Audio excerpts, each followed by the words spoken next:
Vamos lá, galera. Então, na aula 6, nós vamos falar sobre transição demográfica e epidemiológica. O que é isso? Nós vamos falar bastante hoje sobre população e sobre alguns índices e taxas que as populações sofrem no decorrer dos anos. E, é claro, vamos falar um pouquinho sobre a nossa população brasileira e em específico. Tá? Então, a gente fala sobre transição epidemiológica, crescimento populacional, fluxos migratórios, globalização, incremento do mercado internacional, degradação ambiental, tudo isso tem a ver com transição demográfica e epidemiológica, tá? Por exemplo, nós estamos vivendo uma transição epidemiológica neste momento em relação à pandemia, né? Existem vários tipos de transição epidemiológica, uma delas pode ser a vivida hoje aí pela situação da pandemia. A gente também já passa por uma transição epidemiológica, que é o envelhecimento da nossa população. Na seção 1, nós vamos falar um pouquinho sobre demografia. Então, a demografia é a ciência que investiga as populações humanas sobre uma perspectiva quantitativa. Vocês já devem ter ouvido falar do IBGE, né, que o IBGE faz o censo demográfico da população. Então, no Brasil, quem é responsável por fazer a maioria dos estudos demográficos é o IBGE, um instituto, através do governo federal. O que a demografia estuda? Crescimento demográfico, imigração, taxa de natalidade, taxa de mortalidade, expectativa de vida, e entre outros índices, tá?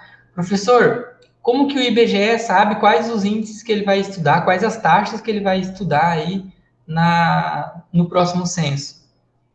São feitos estudos estratégicos, né, principalmente do governo federal, e aí, através desses estudos, se chega a pontos comuns que, olha, a gente precisa estudar o crescimento demográfico para fazer ações de construção ou não de escolas, construção ou não de asilos, hospitais, né? A gente vai conversar um pouquinho sobre isso com vocês. Por exemplo, um país que tem uma baixa taxa de natalidade, ele, para médio e longo prazo, ele não precisa pensar em guardar dinheiro para construir maternidade, por exemplo, e nem em escola infantil. Porque se está nascendo poucas crianças, ele não vai precisar investir nisso agora.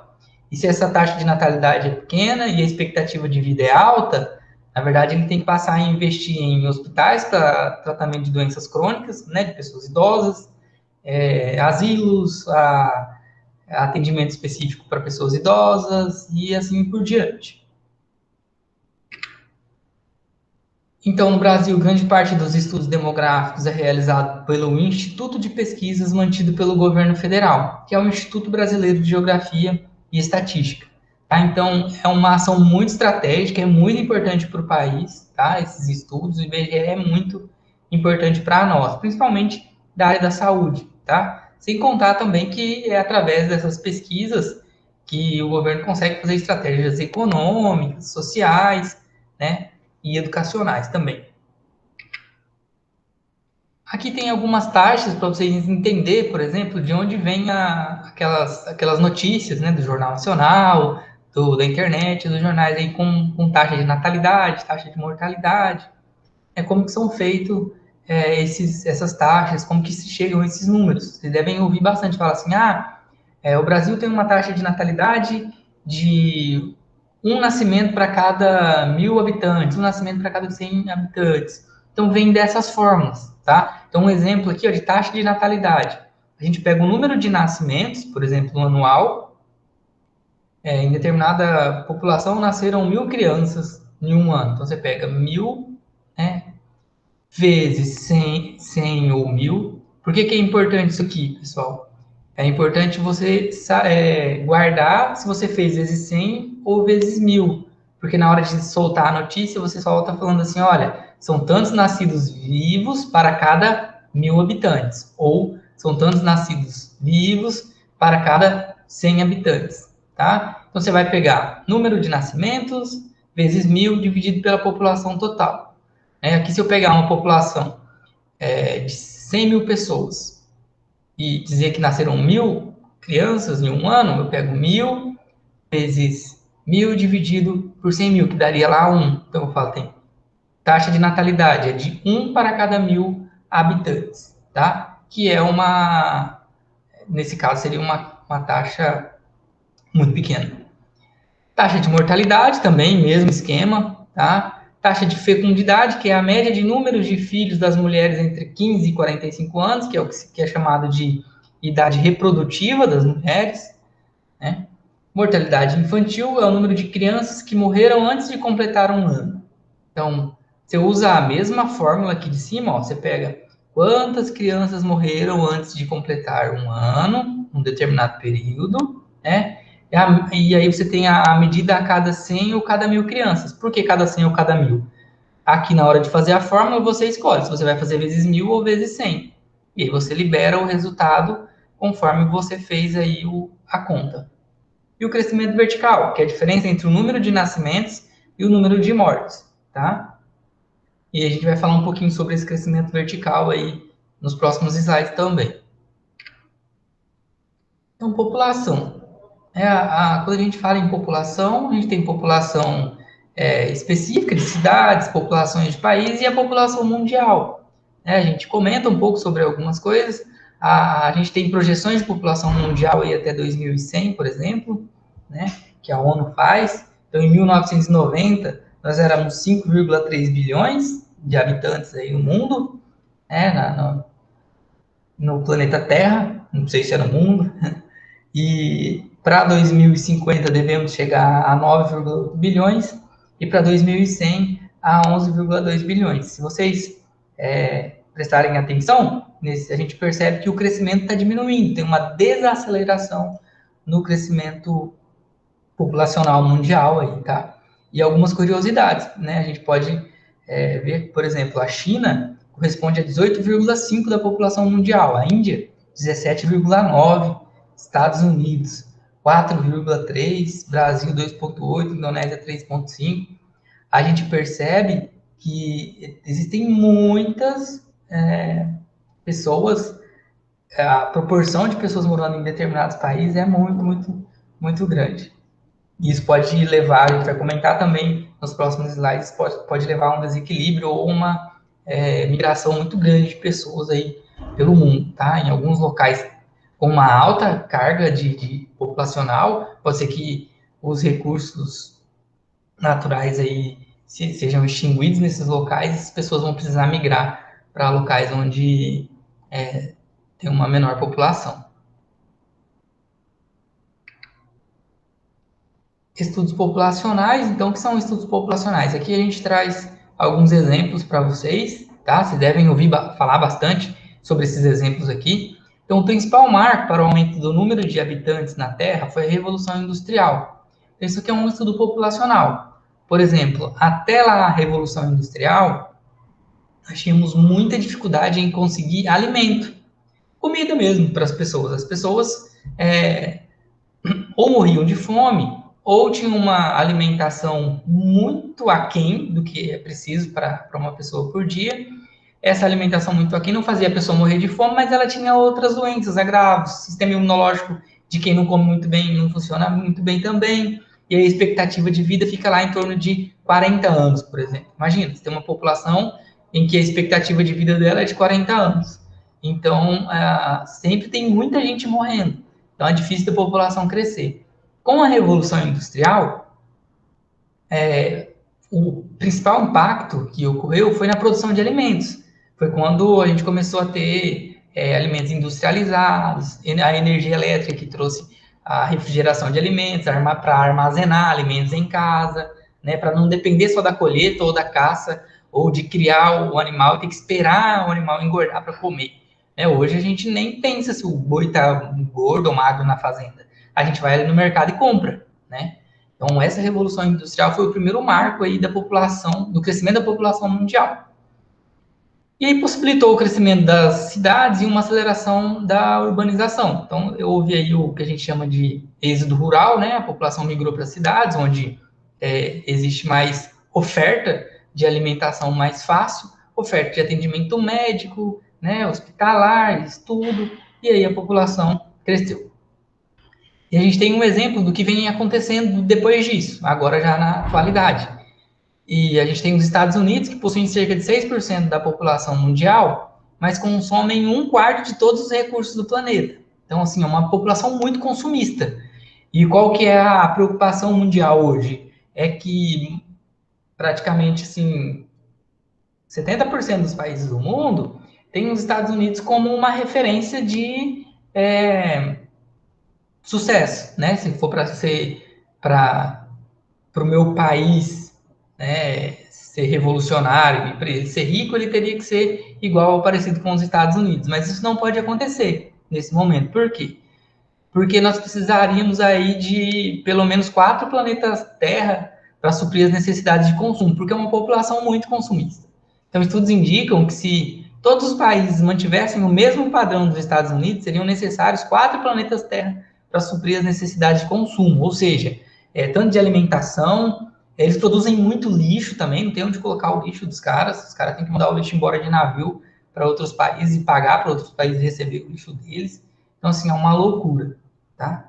Então, e esses são só 2 exemplos de estudos populacionais, a gente pode fazer um monte de estudos populacionais para descobrir, por exemplo, aquecimento global, questões climáticas, questões da própria pandemia, questões de ensino, educação, cultura, lazer. A gente pode utilizar estudos populacionais e descobrir o porquê de alguns fenômenos. Aqui a gente vai na seção 2 falar um pouquinho sobre transição demográfica. Então, o que é a transição demográfica, pessoal?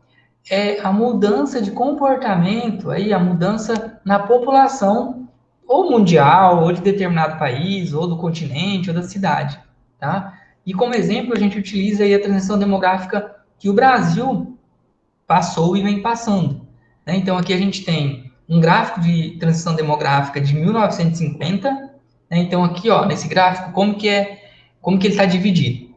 Aqui no azul, população masculina. Aqui nesse vermelhinho, população feminina. E aqui, ó, nesse eixo, é o eixo idade. Então, 0,4 anos até 80 anos ou mais. E aqui, nesse eixo horizontal, né, a gente tem o percentual da população. Então, percebam que lá em 1950, a grande maioria da nossa população está aqui perto da base, ou seja, olha só, tinha muito nascimento, nasciam muitas pessoas, muitas crianças. Por que eu sei disso? Porque aqui na minha base, ó, tem muita gente nascendo. Então, olha lá, pelo menos, né, 8% da população brasileira total eram de crianças, ó. E aí, quando você vem aqui para 80 anos ou mais, ficava em 0,1 para homem e 0,2 para mulher. Pouquíssimas pessoas. Você percebe que, olha só, a expectativa de vida era muito baixa.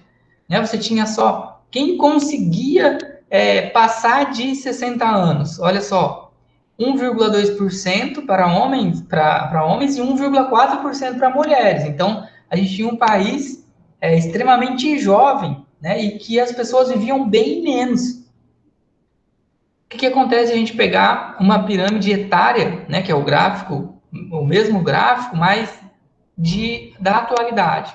Né? Essa pirâmide etária aqui, ó, é de 2017 e 2012. Olha o que aconteceu com o gráfico. O gráfico engordou, né? Como assim ele engordou, professor? A base diminuiu, olha só, a base que estava lá em torno de 8,4%, 8,2%, passou para em torno de 3%, ou seja, crianças diminuiu o número de nascimentos, né? E por que ela engordou? Porque a expectativa de vida aumentou. Então, nós temos muito mais pessoas aqui no meio, ou seja, em idade produtiva, que a gente chama, né? Que pessoas nascendo. E aumentou também, ó, os índices de 80 anos ou mais. Isso significa que nós temos muito mais idosos. A diferença nessa pirâmide aqui, que a gente tem agora no verde, aqui do lado direito, mulheres, e do lado esquerdo, no amarelo, homens. Tá? Professor, o que isso significa? Isso tem as partes boas e as partes ruins, tá? Por exemplo, lá nesse aqui de 1950, qual que era a parte boa? Você tem uma boa taxa de natalidade, né? Ou seja, nascem muitas crianças e aí você tem uma população jovem. Qual que é a parte ruim? morre muita gente. Poxa, professor, como que você sabe que morre muita gente? Porque tem poucas pessoas chegando até aqui em cima, ó. Então, quer dizer, a galera tá morrendo aqui nesse meio.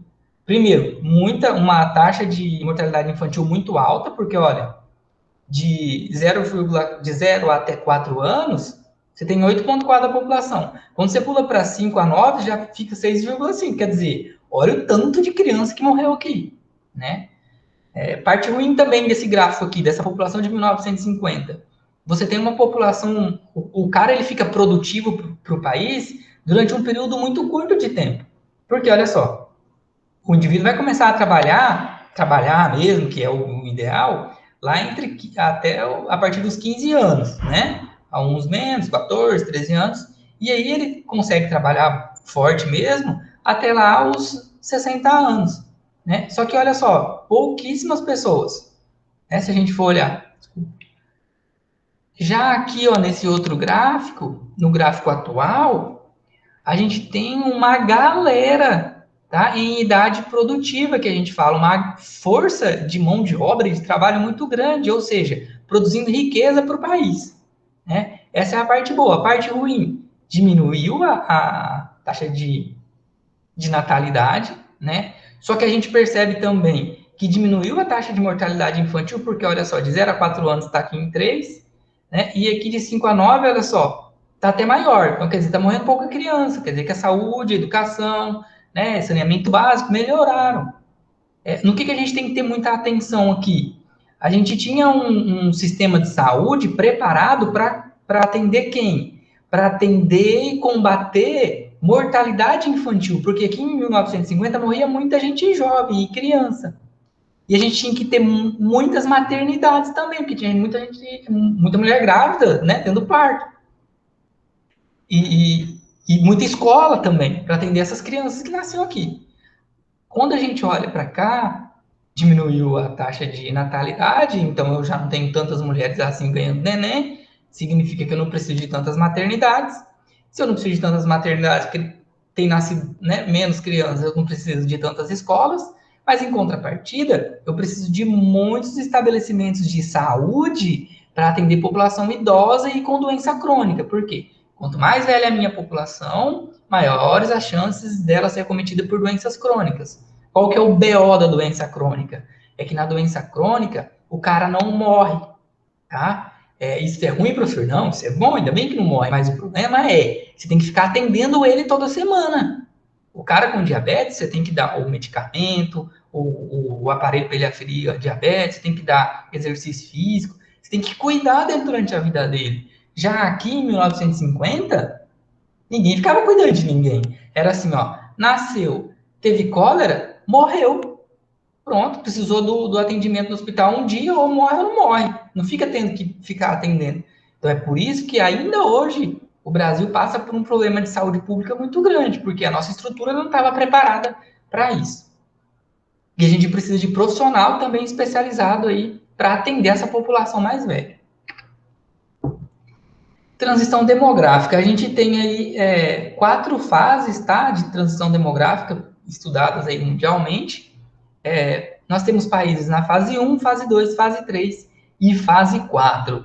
Professor, o que é a fase 1? Olha só, então aqui a gente tem no gráfico taxa de natalidade e taxa de mortalidade. Quem está nessa fase 1 aqui, galera, o que acontece com um país, uma população que está na fase 1? Nasce muita gente, mas também morre muita gente. Tá ligado? Então, professor, quem que é isso? Exemplo, países da África, hoje a Venezuela da forma que está vivendo, mas acho que nem tem uma taxa de natalidade boa, porque não consegue nem que os bebês nasçam, mas vamos lá. África, países emergentes, tá? Que passam por essa fase 1 aqui, ó. Nasce muita gente, mas morre muita gente. Poxa, professor, como assim? Era igual aquele gráfico do Brasil lá em 1950. Aqui, ó, o Brasil estava na fase 1, tá? Você tem alta taxa de nascimento, mas tem alta taxa de morte, ou seja, vai chegar no pico poucas pessoas. As pessoas vão se perder aqui, ó, morrer no meio aí. Depois a gente tem aí uma... E aí o que acontece com quem está na fase 1? Apesar de nascer muita gente, morre muita gente. Então ele fica no que a gente chama de crescimento vegetativo. Ou seja, a população geral não cresce. tem um país com 100 milhões de habitantes, nascem 100 mil bebês por ano, mas morrem 100 mil pessoas por ano também, tá? Taxa de mortalidade infantil alta, dos 100 mil bebês que nascem, 50 mil morrem, e morre mais outras 50 mil pessoas adultas por doenças infecciosas, acidente de trabalho, falta de saneamento, acidente de trânsito, e assim vai. E aí ele fica no que a gente chama de crescimento vegetativo. Só mantém o número da população, embora nasçam muitas pessoas. Aqui, ó, fazer só né, não querendo ser sarcástico, mas a gente tem que aprender a avaliar né, as fases e os setores. Por exemplo, aqui o país precisa investir muito em maternidade, né, porque tem muita gente nascendo, precisa investir muito em educação sexual e educação da saúde feminina, né, e quem que ganha dinheiro aqui? Quem vende remédio para criança e quem vende caixão, porque olha só o tanto de gente que morre num lugar desse, tá ligado? É muita gente morrendo. Depois, você tem aí a fase 2. Fase 2 é a aceleração demográfica, tá? Nessa fase 2, você não muda a taxa de natalidade, permanece nascendo muita gente, continua nascendo bastante gente. Qual que é a diferença? Você diminui a taxa de mortalidade, tá? Por quê? Chega o saneamento básico, eu começo a ter melhores condições hospitalares para nascimento dessas crianças, educação para essas mães, ou seja, eu tenho que ensinar elas a dar alimento para essas crianças, eu faço pré-natal dessas mães para, por exemplo, diminuir doenças congênitas, né? Aqui, ó, nessa fase 1, ninguém nem faz pré-natal. A mãe tem sífilis, gera o bebê com sífilis, o bebê nasce com sífilis congênita e morre. Né? Aqui nessa fase 2, eu começo a melhorar as condições. Tá? E aí o que acontece? Continua nascendo bastante gente, diminui a mortalidade, o que vai acontecer com o crescimento populacional? Ele aumenta. Então é na fase 2 que as populações aumentam aí nos países, é o que o Brasil passou depois de 1950.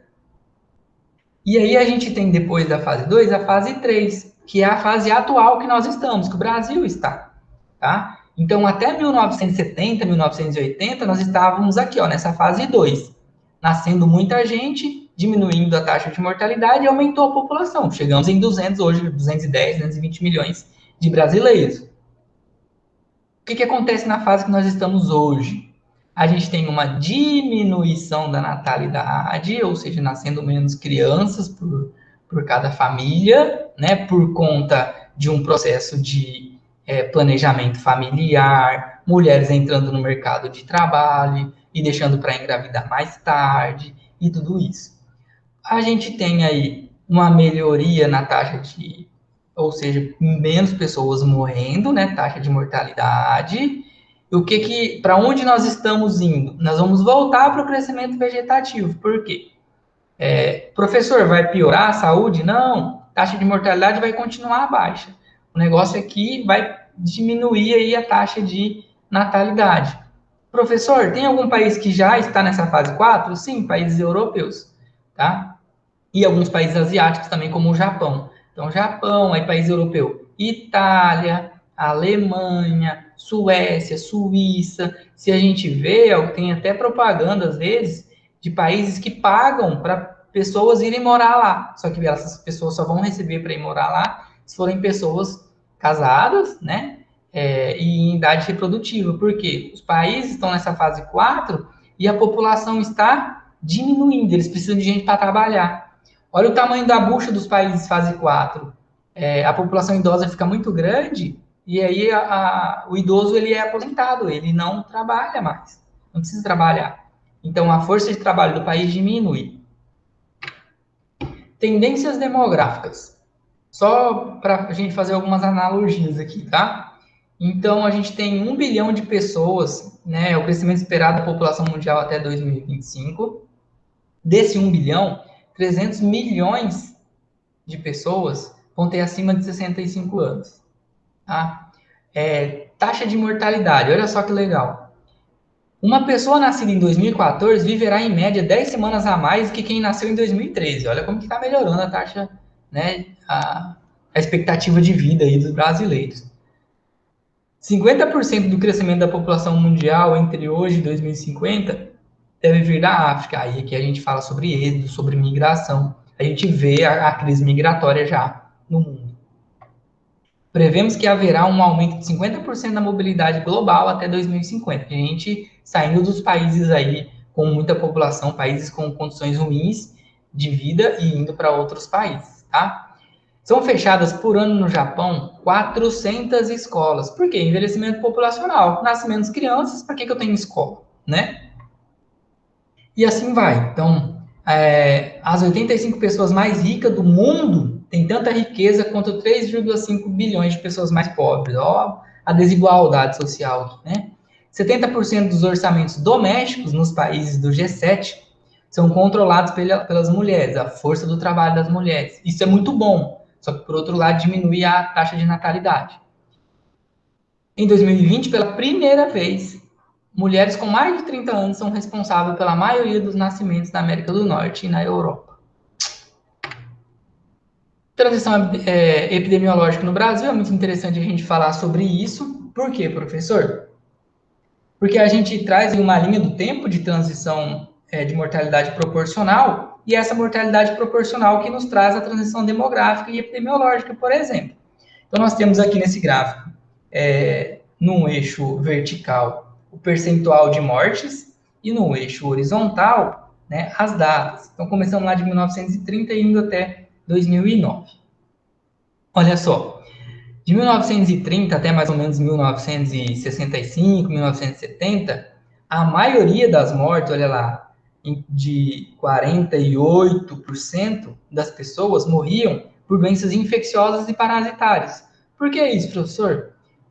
Principalmente condições de saneamento básico, as pessoas tomavam água não tratada, né, na sua grande maioria, não tinha controle sanitário de alimentos, por exemplo, também. Então, isso proporciona, né, um aumento aí de doenças infecciosas e parasitárias.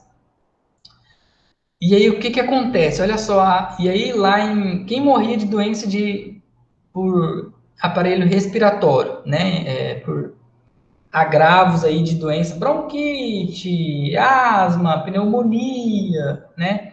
Lá em 1930, se pegar aqui de 55 a 10% só da população morria disso. Hoje, olha só, a gente chega, hoje não, né? Lá em 2009 que isso deve ter aumentado. A gente tem aqui, ó, isso já passou para pelo menos aí 30% da mortalidade. Olha como diminuiu doenças infecciosas e parasitárias, tá? E olha como aumentou a neoplasia, né? E o que são essas causas externas, professor? Causas externas doenças ocupacionais, acidentes de trânsito, desastres naturais, suicídio, e assim vai, tá? Só para a gente refletir sobre essa transição demográfica e epidemiológica das doenças, ou seja, os países precisam investir muito mais em tratamento e prevenção de doenças do aparelho respiratório, doenças neoplásicas, né, e causas externas. Entretanto, a situação brasileira é distinta entre as regiões do país. Isso a gente tem que dar um adendo e chamar a atenção de vocês. A mortalidade infantil no Nordeste é muito superior que na região Sudeste, e a mortalidade é menor nas capitais dos estados que nos demais municípios. Se brincar, pessoal, nós temos, e a gente sempre fala disso, nós temos mais de um Brasil dentro do que é chamado aí de país brasileiro. Eu aposto com vocês que se a gente fechar só alguns estados da região Nordeste, eles ainda estão vivendo aí nessa fase 2, tá? Nasce ainda muita gente, ainda morre, mas ainda morre muita gente, taxa de mortalidade infantil muito alta. Eles ainda não chegaram na fase 3. E se pegar populações específicas de algumas cidades lá do Agreste, ainda vai encontrar até fase 1. Então a gente tem aí o Brasil que passa na TV e tem o Brasil real, que é o Brasil das pessoas, da população.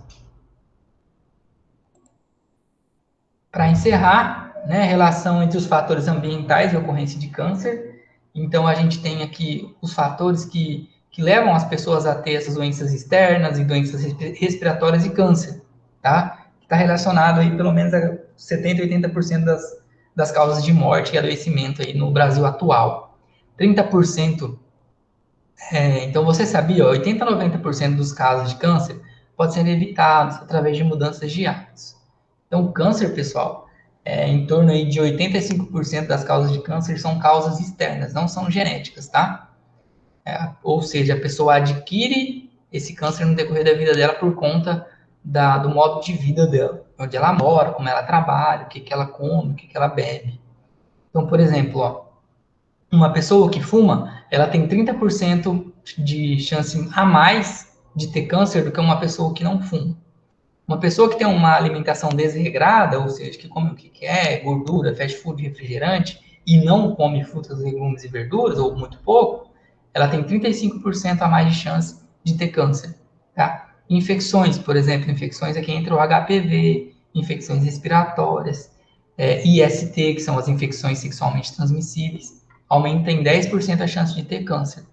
Tá? Comportamento sexual, 7%, ou seja, comportamento sexual promíscuo, não usar preservativo, ter muito mais de um parceiro sexual, e assim vai. E aí tem outras, ocupação, fatores geofísicos, ingestão de álcool sem moderação, poluição, e assim por diante, tá? Quando a gente está na presencialidade, eu sempre faço uma analogia para fazer, na verdade, uma brincadeira com os alunos, sobre o que você pode fazer para diminuir a chance de câncer, né? E o que você tem feito para aumentar. Então, hoje é sexta-feira, o que aconteceria? A galera gosta de, na sexta-feira, sair da faculdade, e às vezes ficar só até a hora do intervalo e ir para o bar. E aí a galera vai para o bar, então quando você vai para o bar beber sem moderação, você aumenta em 3% a chance de câncer, né? Qual que é o problema disso? A pessoa começa a beber, e aí quem está bebendo ele não vai comer direito, né? Não vai comer, tomar lá bebida alcoólica e comer frutas e legumes. Ele vai pedir um lanche depois aí da bebida dele. Então aumentou 35% já a chance de câncer dele. Tá tomando uma lá no bar, a galera aparece com um cigarro ou com um narguile, aí vai mais 30% de chance, né? A pessoa tá lá bebendo, já bebeu sem moderação, já ficou tonto, né? O seu, as características de escolher o colega e de escolher quem ela vai ter relacionamento amoroso já diminui, todo mundo passa a ficar bonito, né? Começa a achar a galera bonita e aí vai para um comportamento sexual promíscuo, aumenta em mais 7%. Então, para fechar rapidinho, se a gente não tomar cuidado na sexta-feira, você pega aí o 3% do álcool, mais 35% da alimentação, que dá 38%, mais 30% do tabaco, que dá 68%, mais 10% de infecção, que dá 78%, mais 7% do comportamento sexual, que dá 85% de chance a mais de ter câncer. Isso é só uma analogia, uma brincadeira que a gente faz com vocês, tá? Então é isso, pessoal, que a gente tinha para falar com vocês hoje. Vou passar agora para um momento de dúvidas e esclarecimentos aí com vocês. E aí vocês ficam à vontade para perguntar.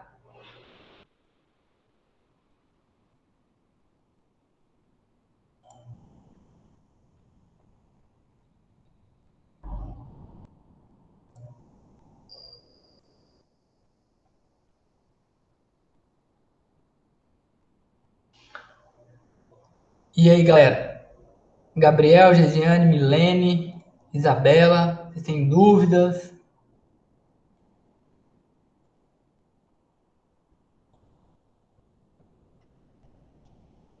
Alguma consideração?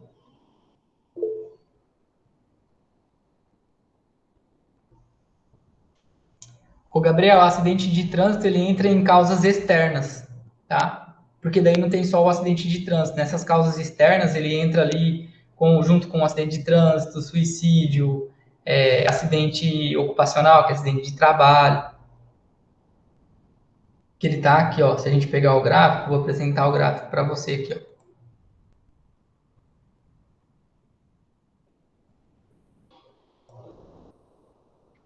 Então ele tá aqui, ó, em causas externas, no amarelinho aqui em cima aqui, ó.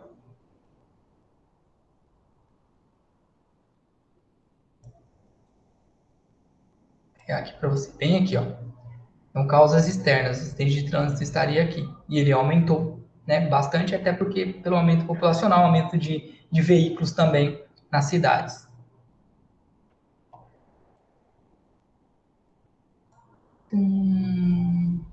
Gesiane. A queda na taxa de natalidade tem a ver com a mulher mais ativa no mercado de trabalho ou tem outros motivos? Queda na taxa de natalidade é um dos motivos é o aumento da mulher aí no mercado de trabalho, claro, né? E aí, Gesiane, a gente pode ir pegando várias outras coisas, tá?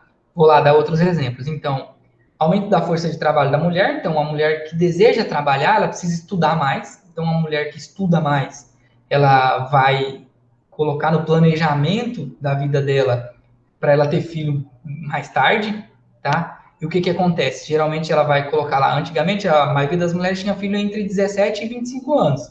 Isso passou para 27, hoje já está em torno de 30. Só que aí chegou em 30 anos, ela já está beleza economicamente e educacionalmente falando, já está preparada, só que aí ela não tem namorado, porque ela estudou bastante, trabalhou, investiu em outras áreas da vida dela, e ela não tem o cara para ter o bebê. Ela vai ter que arrumar ainda, e aí isso vai levar ela lá para perto dos 40 anos, e aí chegou perto dos 40 anos, é mais difícil de ter filho, e algumas mulheres nem filho têm. Ou se tem só um, porque daí já a idade já está avançada. Antigamente, como elas começavam a ter filho com 17 anos, até os 40 dava tempo de ter 5, 6 filhos. Beleza? Prof, eu fiquei na dúvida na fórmula da taxa de mortalidade e natalidade. Isabela perguntando aqui da dúvida. Vai lá, Isabela, a gente pode fazer um exemplo aí de taxa de mortalidade e natalidade, tá? Vou compartilhar a tela aqui com vocês, ó.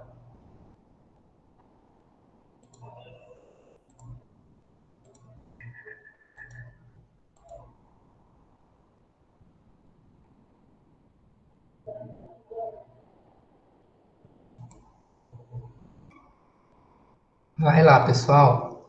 Pega aí, ó, o celular de vocês, que a gente faz a conta aí da taxa. Deixa eu pegar aqui a taxa. Aqui. Ó, você pode pegar uma população. Vamos pegar a população de Campo Grande, né? Dizem que Campo Grande hoje tem em torno de 900 mil habitantes. Então, vamos fazer a taxa de natalidade de Campo Grande. Como que você vai fazer? Você vai pegar, você precisa saber a população geral, então Campo Grande tem 900 mil habitantes, população geral da cidade. E aí você precisa descobrir, aí você vai lá na Secretaria de Saúde, nos órgãos aí reguladores da cidade, descobre quantas pessoas, quantos bebês nasceram em 2019. Tá? Eu não sei, vamos fazer um exemplo.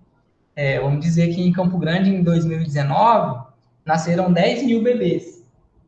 Tá? Então, você tem aí o número de nascidos vivos.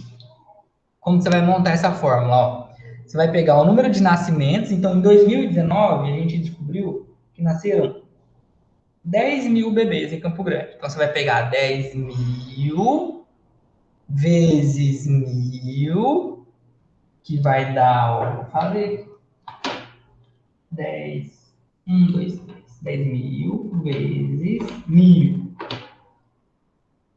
que vai dar 10 milhões. Aí você divide pela população total. População total é 900 mil, que nós falamos aqui. Então, vou dividir o resultado por 900, 1, 2, 3, 900 mil.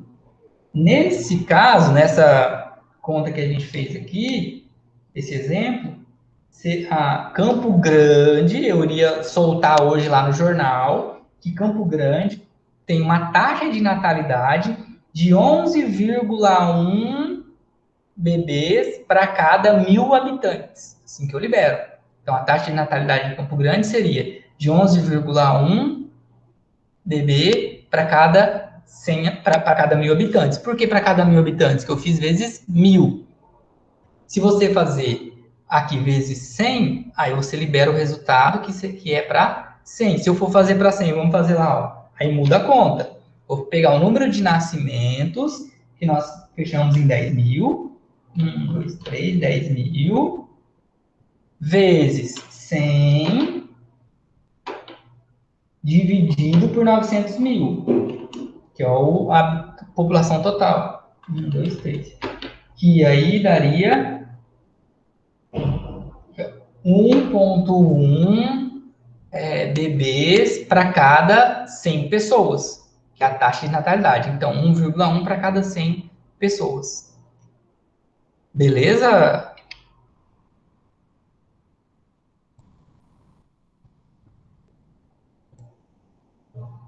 Entendeu o porquê do 100 ou 1.000 que você pode escolher?